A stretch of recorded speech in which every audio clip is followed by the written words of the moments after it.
This will be a quick update video on the new 3D printed wall art smart LED wall panel. Things are not really going to plan, so I just wanted to update you on that. Alright, so where to begin? I got two of these GLED Opto controllers, the GLC 014WL, and I got two just in case, and also for if this project works, future projects as well. But I think there's something wrong with these controllers, or I can't get them to work. We have this one here. This is the second one that I just plugged in to see what goes wrong. So if we plug this in, you get these nice LEDs lighting up. And there's also some sort of light reaction on it. Not all LEDs are on, like with the other one. And I cannot reset this unit. So I can push the button for 12 seconds, nothing happens, doesn't reset, and I just can't get the local AP on access point on this thing to show up or work. As you can see, I reset it, it just keeps cycling through some colors. So I think this might even be a used unit, somebody configured it, I don't know, I just can't get it to reset. Then back to the first unit that we tried. This is the unit that I can reset, and which I was finally able to get onto the Wi-Fi and configure with my own settings.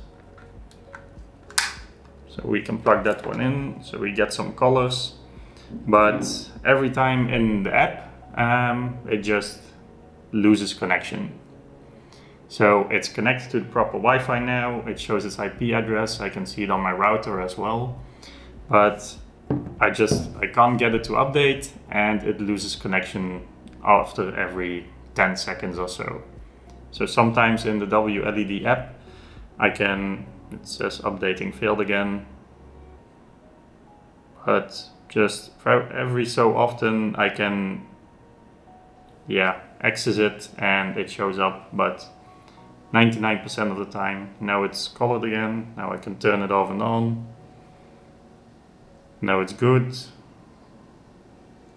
but when I refresh or try to do something else, it just stops working after 10 or 20 seconds.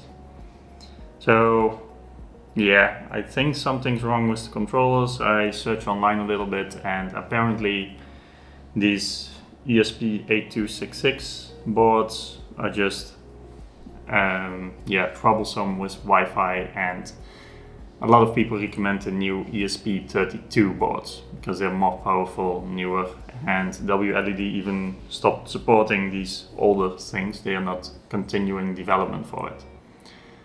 I'm going to order some ESP32 controllers, and I'm going to send these back because I'm getting stuck and I'm getting nowhere even after 2-3 hours of troubleshooting. And yeah, I just don't like that.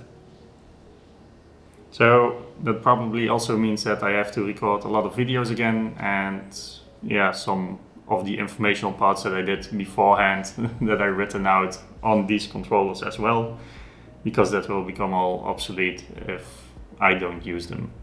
I keep getting into these types of issues that are unexpected, but also somewhat to be expected with new projects and trying out new things. But I want to document as much as possible, but I also want to keep it, somewhat easy to watch and not endlessly long videos of me struggling to go through everything. But for now, it's a little bit out of scope of what I imagined this project to be, and it takes a lot more time than I calculated for this as well. But I'll hope you'll stick with me, and thank you very much for watching. Like the video if you liked it, subscribe if you want to get a notification if part 2 of this video, just part 2 of this project will come out. I don't know when, I have to go back to the drawing board, but that's all part of it. And I hope to see you in the next one.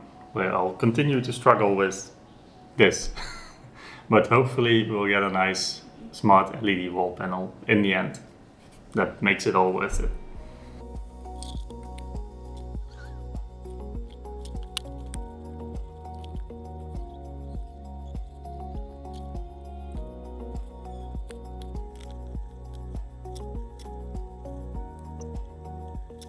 So I got all the LEDs working after just fixing 2 solder joints. So I'm very happy with that. It's a huge relief. I thought I broke stuff or that I just fried some electronics.